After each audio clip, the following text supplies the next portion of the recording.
नमस्कार दोस्तों, study point classes Pushkar में आपका हार्दिक स्वागत है।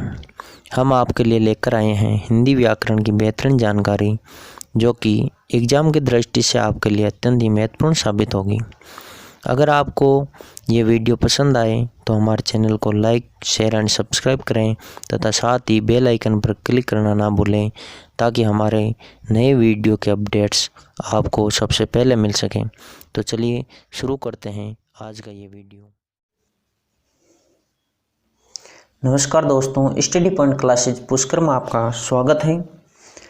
आज हम पढ़ रहे हैं बहुब्रीहि समास। आज समास का अंतिम भाग है और इस अंतिम भाग में हम पढ़ेंगे बहुब्रीहि समास। तो देखिए, बहुब्रीहि समास इस समास की विशेषता क्या है कि इस समास के अंदर दोनों पद प्रधान नहीं होते हैं, कोई तीसरा पद प्रधान होता है। समस्त पद में दो पद होते हैं, एक पूर्व पद और दूसरा उत्तर पद, जो कि हम पहले पढ़ चुके हैं। पूर्व पद और उत्तर पद में से कोई एक पद प्रधान होता है। जैसे अव्ययभाव समास के अंदर पूर्व पद प्रधान होता है, तत्पुरुष समास के अंदर उत्तर पद प्रधान होता है, और द्वंद्व समास के अंदर आपके दोनों पद प्रधान होते हैं। लेकिन बहुब्रीहि समास के अंदर दोनों ही पद प्रधान नहीं होते हैं। दोनों ही पद किसी तीसरे पद की तरफ संकेत करते हैं और वो तीसरा पद प्रधान होता है। तो यहाँ पर हम पढ़ रहे हैं कि दोनों ही पद प्रधान नहीं होते हैं और वो तीसरा पद किसी संज्ञा का विशेषण होता है।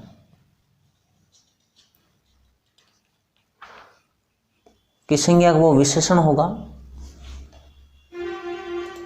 देखिए इसका अर्थ देखते हैं पहले। बहुब्रीहि समास का अर्थ क्या है।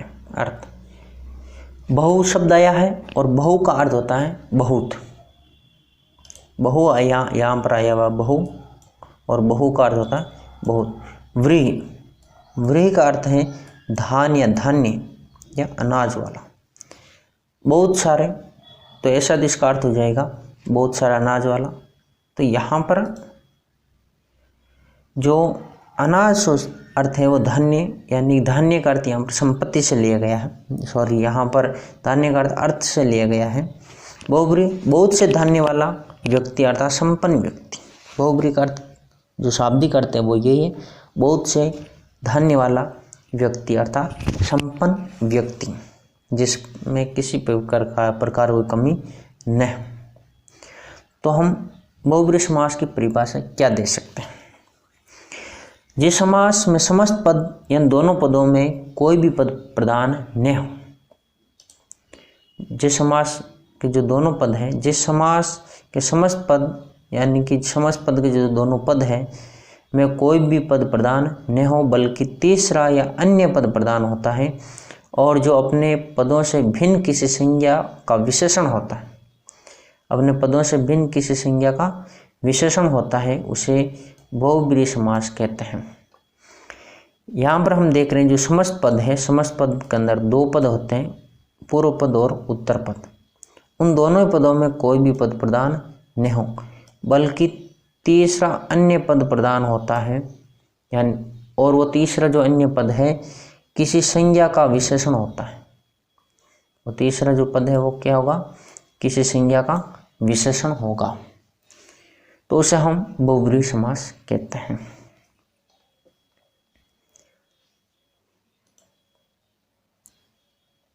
अथवा दूसरी इसकी परिभाषा क्या दे सकते हैं। देखिए, जहाँ पहला पद और दूसरा पद मिलकर किसी तीसरे पद की ओर संकेत करते हैं, वहाँ बहुब्रीहि समास होता है। जहाँ पर जो पहला पद है और जो दूसरा पद है वो मिलकर अगर तीसरे पद की ओर संकेत करते हैं, तो वहाँ बहुब्रीहि समास होता है। जैसा शब्द हमने एक रखा है, मीठ बोला,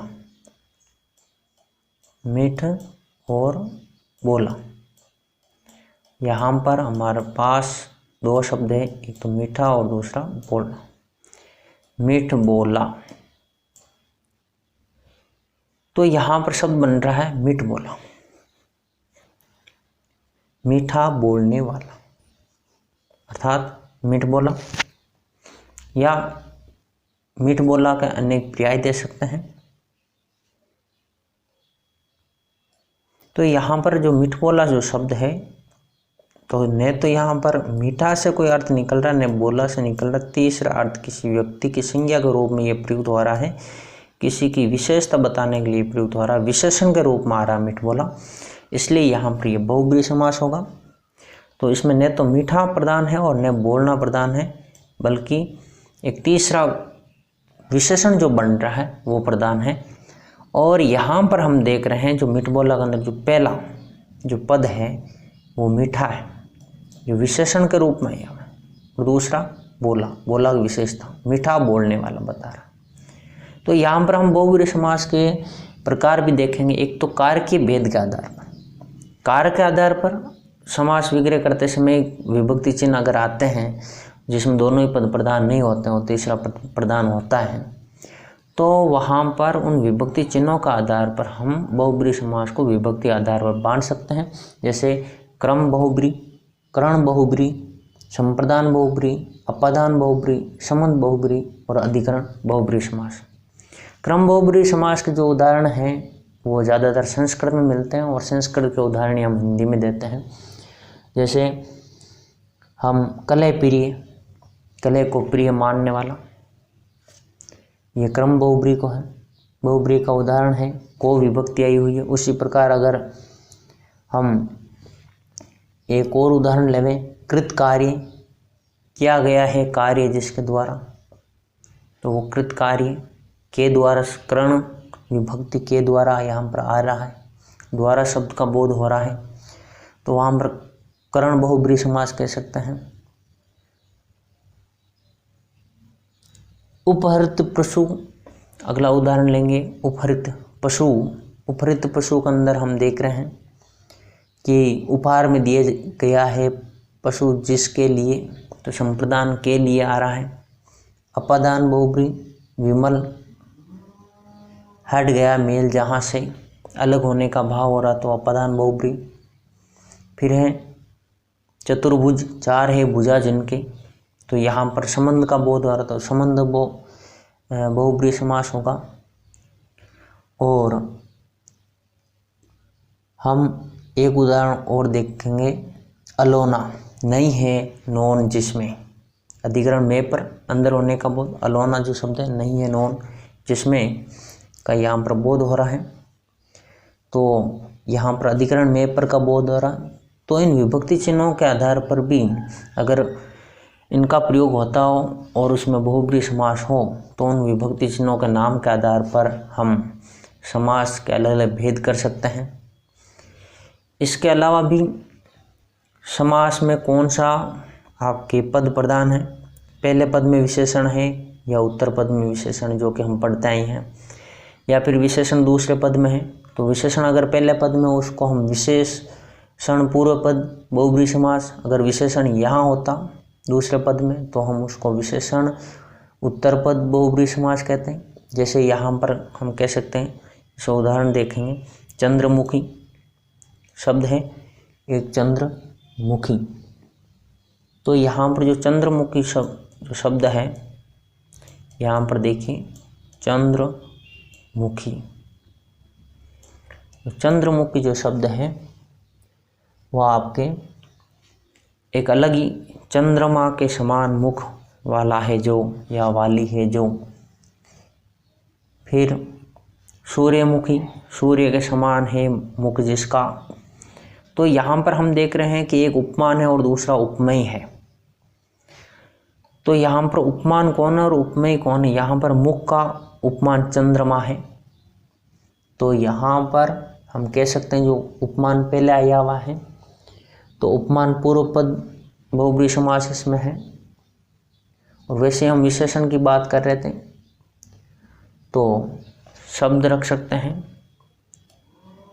हमारे पास ये शब्द है मन चला, मन चला, तो यहाँ पर जो मन है और वो मन को चलाने वाला, मन चला अपने मन के अनुसार चलने वाला, तो यहाँ पर चला जो विशेषण है वो बाद में आया हुआ है, तो विशेषण उत्तर पद बहुब्रीहि समास इसमें कह सकते हैं हम।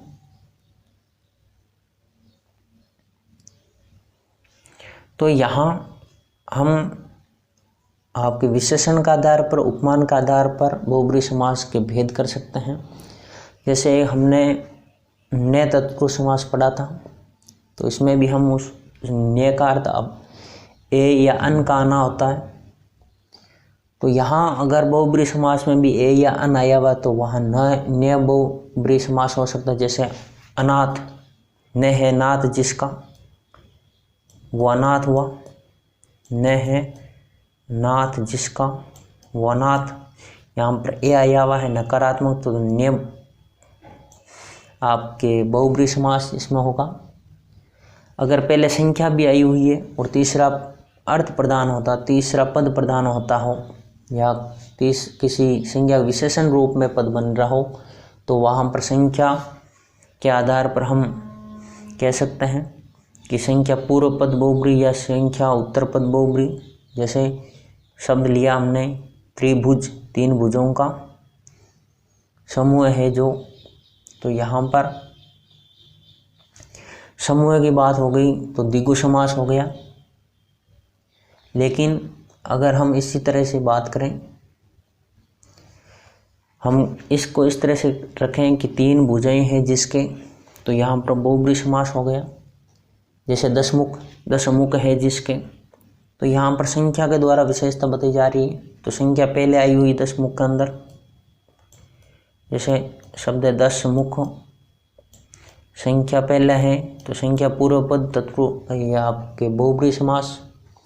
इस तरह से संख्या बाद में भी आ सकती है। जैसे त्रिसप्त शब्द, यहाँ पर देखिए थोड़ा समझा देता हूँ, बाद में आगे चलेंगे। त्रिसप्त, यहाँ त्रिसप्त में देखिए यहाँ पर दोनों तरफ संज्ञा है, यहाँ पर भी संज्ञा और यहाँ पर भी संज्ञा है। ये आवर्ती के लिए है। तो इस आवर्ती में हम देखते हैं 3 7 है जिसमें वह संख्या सप्तन 7, तो यहाँ पर 7 बाद में आया हुआ है, तो संख्योत्तर पद भी हो सकता है इसमें। तो संख्योत्तर पद बहुब्रीहि समास भी इसको हम कह सकते हैं, क्योंकि इसके अंदर जो संख्या है वो बाद में आई हुई है, उत्तर पद में आई हुई है, और वो उसके द्वारा कोई नया संकेत हो रहा है। दोनों ने तो त्रि प्रधान है, ने सप्त है, 3 7 है जिसमें, अर्थात वो संख्या अलग ही हो गई। 21 में 3 7 होते हैं। तो यहाँ त्रिसप्त के अंदर अब संख्या उत्तर पद बहुब्रीहि समास हम इसमें कह सकते हैं। उस तरह से बहुत प्रकार से हम बहुब्रीहि समास को पढ़ सकते हैं। लेकिन जो बहुब्रीहि समास जो प्रचलित रूप है, आज हम केवल उन्हीं के बारे में चर्चा करेंगे। ये तो सामने आ गए थे शब्द, इसलिए मैंने आपको इनके प्रकार बता दिए हैं। पहले हम समास का जो सामान्य भाग है हम पढ़ रहे हैं, और आगे जब हम एक बार पुनः समास को पढ़ेंगे तब उसमें थोड़ा उस लेवल पर समास को पढ़ाया जाएगा, ताकि सामान्य लेवल अगर समझ में आया हुआ है तो हम हाई लेवल पर भी समास पढ़ सकते हैं। तो आज हम केवल जो पौराणिक देव देवताओं से जुड़े उदाहरण हैं, या समूह के लिए जो एक शब्द हैं उनसे जुड़े हुए उदाहरण हैं, केवल उन्हीं के बारे में चर्चा करेंगे। तो एक बात मैं आपको बता देता हूँ, जो समूह के लिए जो एकल शब्द हैं, जितने भी एकल शब्द हैं वो सभी बहुब्रीहि समास के उदाहरण हैं। इसी को ध्यान में रखते हुए हम बहुब्रीहि समास के उदाहरणों के बारे में चर्चा करेंगे। तो देखिए, सबसे पहले उदाहरण लेते हैं अन्नपूर्णा, दूसरा है अमरपति, तीसरा कपीस, चौथा गिरिजा, 5वां शब्द लिया हमने धूर्जटी, और 6वां और 7वां उदाहरण है दोगला और पृथ्वीपाल, 8वां उदाहरण प्रतिकूल, पिशाच, और फिर मक्खीचूस हमने यहाँ पर लिए हैं शब्द। तो यहाँ पर देखिए, अन्नपूर्णा, अन्न से पूर्ण करने वाली है जो, पार्वती। अन्नपूर्णा, अन्न से पूर्ण करने वाली है जो, तो यहाँ पर देखिए अन है और यहाँ पर पूर्ण करने वाले। उत्तर पद के अंदर विशेषण आया हुआ है तो हम इसको विशेषणोत्तर पद बहुब्रीहि समास भी कह सकते हैं। अन से पूर्ण करने वाली है जो पार्वती। अमरपति, अमरों के पति है जो, पति द्वारा विशेषता बताई जा रही है, अमरों यानी देवताओं का पति है जो। तो यहाँ पर विशेषण आपके उत्तर पद में आया हुआ है तो विशेषणोत्तर पद बहुब्रीहि समास इसमें है। अगला है कपीस, कपियों का ईश है जो, वही इसके अंदर समास आया हुआ है उत्तर पद में, वो हनुमान है। गिरिजा, गिरी से जन्म लेने वाली है जो, तो यहाँ से जन्म लेने का बोध हो रहा विशेषण रूप में है। धूर्जटी, धुएं के समान जटा, जटी शब्द बाद में आया और धूर यानी धुएं के समान विशेषण पहले आ गया है तो विशेषणों पूर्व पद बहुब्रीहि समास इसमें हम कह सकते हैं धुएं के समान जटा है जिसकी राशि दो गला। देखिए यहाँ पर संख्या आ गई है तो संख्या पूर्व में आई हुई है तो संख्या पूर्व पद बहुब्रीहि समास कह सकते हैं। दो तरह की गल करने वाला, इसको दुमुहा कह सकते हैं, दो तरह की जो गलियान बात करने वाला। तो यहाँ पर देखिए संख्या पहले पद में आई हुई है, जैसे दस मुख में, दस आनन में आता है वैसे ही दो गला, दो तरह की गल करने वाला। तो यहाँ संख्या पूर्व पद बहुब्रीहि समास का ये उदाहरण है। इस तरह से पृथ्वीपाल, पृथ्वी का पालक है जो, वो राजा पृथ्वी का पालन करने वाला, तो पाल से विशेषता आ रही है। अगला है प्रतिकूल, कूल यानी किनारे के विपरीत या विरोधी कह सकते हैं, ये भी विशेषण के रूप में आया हुआ है। पिशाच, पिशित यानी मांस भक्षण करने वाला, वो राक्षस। मक्खी चूस, मक्खी को चूसने वाला अर्थात कंजूस। तो यहाँ पर हम देख रहे हैं कि सभी उदाहरणों के अंदर जो भी शब्द आए हुए हैं वो किसी संज्ञा की विशेषता लेकर के आए हैं। जैसे पार्वती जो शब्द है वो हमने यहाँ पर पौराणिक देव देवताओं से जुड़े उदाहरण के रूप में रखा है इसको। इंद्र को इसमें रखा, हनुमान, पार्वती, शिव। अब यहाँ पर विशेषण संज्ञा विशेषण रूप में देखिए दुमुहा, राजा यहाँ पर पौराणिक या एकल शब्द है उसके अंतर्गत है। विरोधी, राक्षस, कंजूस, ये जो सभी शब्द हैं यहाँ पर एक तीसरा पद बनकर के सामने आ रहे हैं जो कि अन्नपूर्णा से, अन्न और पूर्ण दोनों ही पद प्रधान नहीं है, प्रधान है पार्वती। अमर और पति दोनों ही पद प्रधान है होकर के प्रधान इंद्र है। कपीस, कपि और ईश दोनों ही प्रधान है होकर के प्रधान हनुमान शब्द है यहाँ पर। गिरिजा, गिरी और जा दोनों पद प्रधान है होकर यहाँ पर पार्वती प्रधान है। तो हम यहाँ पर कह सकते हैं कि जो ये संपूर्ण पद है इसमें न तो उत्तर पद प्रधान है, न प्रथम पद प्रधान है और न उत्तर पद, जबकि जो तीसरा अर्थ दे रहा है वो पद प्रधान है। जैसे प्रतिकूल, न प्रति यहाँ पर प्रधान है, न कूल है, प्रधान है यहाँ पर विरोधी। तो यहाँ पर जो विरोधी शब्द है वो प्रधान है, इसलिए यहाँ पर बहुब्रीहि समास है। तो इस तरह से बहुत सारे उदाहरण आपको बहुब्रीहि समास के मिल जाएंगे। हमने सामान्य रूप से यहाँ पर बहुब्रीहि समास को पढ़ा है और कभी जब टाइम मिलेगा तो हम विस्तार से इसके बारे में चर्चा करेंगे। अब हम कुछ देख रहे हैं हिंदी के अंदर ऐसे उदाहरण हैं, ऐसे कुछ शब्द हैं हिंदी भाषा में विकसित हुए, कुछ ऐसे शब्द हैं पुनरावृत्ति द्वारा विकसित ऐसे शब्द हैं जिनका हिंदी में समास की तरह प्रयोग होता है, इसलिए हम उसको हिंदी के समास के रूप में पढ़ सकते हैं। तो आज हम उसके बारे में भी थोड़ी चर्चा कर लेते हैं। देखिए हिंदी भाषा के समास संस्कृत के समान ही हिंदी में प्रचलित है। संस्कृत के समास ही हिंदी में प्रचलित, जो संस्कृत के समास है वही समास हिंदी में प्रचलित है, उनका ही प्रयोग किया जाता है। फिर भी हिंदी भाषा में कुछ नए समासों का आविर्भाव हुआ है। जैसे जैसे हिंदी भाषा का विकास हुआ है वैसे वैसे हिंदी में कुछ नए शब्दों का समास के द्वारा आविर्भाव हुआ है, कुछ नए शब्द बने हैं समास के द्वारा जो कि हिंदी का अपना समास कह सकते हैं, उनका अपना तरीका है। संस्कृत के समासों से अलग तरीका है, इसलिए उनको भी हम या हिंदी भाषा समास के रूप में पढ़ रहे हैं। जैसे पुनरुक्त शब्द समास, तो उसका हम नाम दे सकते हैं पुनरुक्त शब्द समास। एक शब्द की पुनरावृत्ति करके भी नए शब्द युग्म का निर्माण होता है। एक शब्द को हम बार बार जब रिपीट करते हैं, पुनरावृत्ति उसकी होती है, तब भी एक शब्द युग्म बनता है, जिनको पुनरुक्त शब्द भी हम कहते हैं। ऐसा युग्म स्वतंत्र शब्द की तरह भिन्न अर्थ में प्रयुक्त होता है, लेकिन उन दोनों का अर्थ एक अलग अर्थ होता है। जैसे दोनों ही जो पद आएंगे, दोनों ही जो पदों का महत्व न होकर के किसी अलग अर्थ की तरफ वो संकेत करेंगे, तो यहाँ पर बहुब्रीहि समास की तरह ही इन शब्दों का प्रयोग होता है। तो ऐसे युग्म स्वतंत्र शब्द की तरह भिन्न अर्थ में प्रयुक्त होता है, इसे पुनरुक्त शब्द समास कहते हैं। तो ये बहुब्रीहि समास की तरह ही एक तरह का समास है जिसको हम पढ़ रहे हैं। इसके 3 भेद हैं, पूर्ण पुनरुक्त, अपूर्ण पुनरुक्त और अनुकरणवाचक पुनरुक्त। तो यहाँ पर इसको एक बार देख लीजिए। हम पुनरुक्त शब्दों के द्वारा शब्द निर्माण प्रक्रिया को समास में पढ़ रहे हैं। जब शब्द आपस में मिलकर के नए शब्द का निर्माण करते हैं तो उसे हम समास कहते हैं।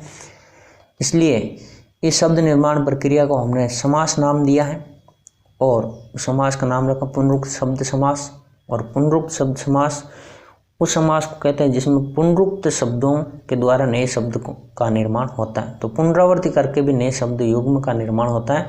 ऐसे युग्म स्वतंत्र शब्द की तरह भिन्न अर्थ में प्रयुक्त होता है, इसे पुनरुक्त शब्द समास कहते हैं। और इसके हमने 3 भेद यहाँ पर दिए हैं। पहला है पूर्ण पुनरुक्त, दूसरा अपूर्ण पुनरुक्त और तीसरा है अनुकरणवाचक पुनरुक्त शब्द। तो पूर्ण पुनरुक्त, अपूर्ण पुनरुक्त और अनुकरणवाचक पुनरुक्त समास को हम पढ़ेंगे। पहले देखिए, संज्ञा, सर्वनाम, विशेषण, क्रिया, क्रिया विशेषण आदि शब्दों से पुनरुक्त शब्दों का निर्माण होता है।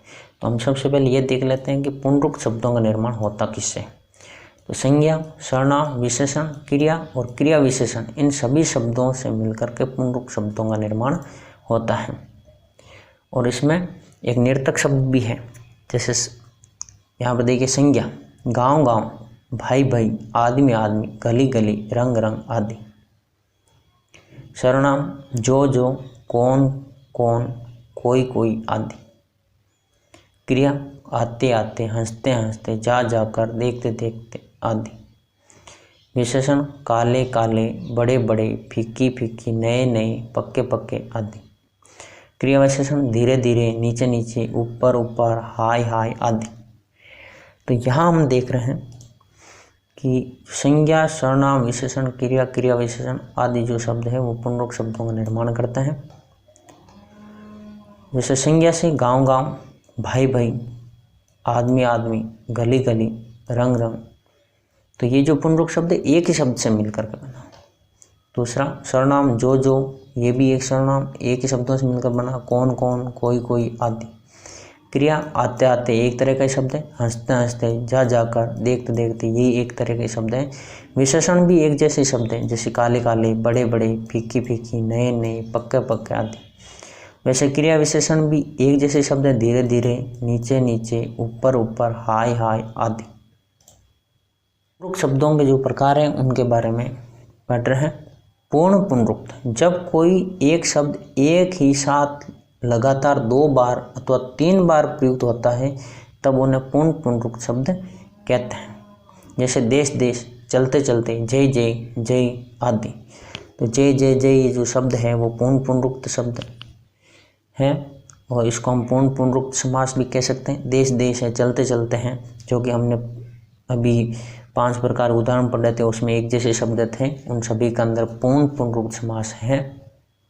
उस तरह से अपूर्ण पुनरुक्त, जब किसी शब्द के साथ सार्थक या निरर्थक शब्द आता है तब वे दोनों शब्द अपूर्ण पुनरुक्त कहलाता है। एक सार्थक हो, दूसरा निरर्थक हो, जैसे चाय फाई, तो उसे हम अपूर्ण पुनरुक्त शब्द कहेंगे। जैसे आसपास, आमने सामने, देखभाल, अगल बगल, चाय वाय आदि। अनुकरणवाचक पुनरुक्त, पदार्थ की यथार्थ अथवा कल्पित ध्वनि को ध्यान में रखकर जो शब्द बनाए जाते हैं उन्हें अनुकरणवाचक शब्द कहते हैं। जैसे थर थर, बक बक, झंझनार, झटपट आदि। यह अनुकरण का आधार पर बनते हैं। अनुकरण का आधार पर भी आपके शब्दों का निर्माण होता है और शब्दों से शब्दों का निर्माण होता है, इसलिए हम इसको समास में पढ़ रहे हैं। समास का अंतर्गत पढ़ रहे हैं। देखिए पूर्ण पुनरुक्त जिसमें एक जैसे शब्द हो, जैसे देश देश, चलते चलते, इनकी या तो 2 बार शब्द आएंगे या फिर वो शब्द 3 बार भी आ सकते हैं। 3 बार प्रयुक्त हो सकते हैं या 2 बार। तो 2 बार शब्द आता है तो उसको एक पुनरुक्ति कहा जाता है। अपूर्ण पुनरुक्त जिसमें शब्दों की पुनरावृत्ति नहीं होगी लेकिन सार्थ व निरर्थक शब्द आएंगे, जैसे आपके अगल बगल है, चाय वाय है, आमने सामने अलग तरह के शब्द हैं, यहाँ पर इनको रख सकते हैं, आस पास है। और वैसे अनुकरण का आधार पर जो शब्दों का निर्माण होता है वो अनुकरण वाचक पुनरुक्त शब्द होंगे। जैसे पदार्थ की यथार्थता अथवा कल्पित जो ध्वनि है उसको ध्यान में रखकर जब शब्द बनाए जाते हैं उनका भी भाषा में महत्व है, इसलिए उनको पढ़ना जरूरी है और उनको हम अनुकरणवाचक शब्दों के अंतर्गत पढ़ते हैं। थर थर, बक बक, झंझनाहट, झटपट आदि। तो आज का हमारा समास टॉपिक ये पूर्ण हो चुका है। आज तक हमने संपूर्ण समास पढ़ ली है। तो आशा है आप सबको ये सभी समासों के प्रकार, सभी समास अच्छी तरह से समझ में आए होंगे और मैं आशा करता हूँ कि आप इन वीडियो के माध्यम से हिंदी व्याकरण के जितने भी टॉपिक हैं उन सभी टॉपिकों को अच्छी तरह से समझ पाएंगे। आज के लिए इतना ही, धन्यवाद। हमारे चैनल को लाइक कीजिए, सब्सक्राइब कीजिए और अधिक जानकारी के लिए बेल आइकन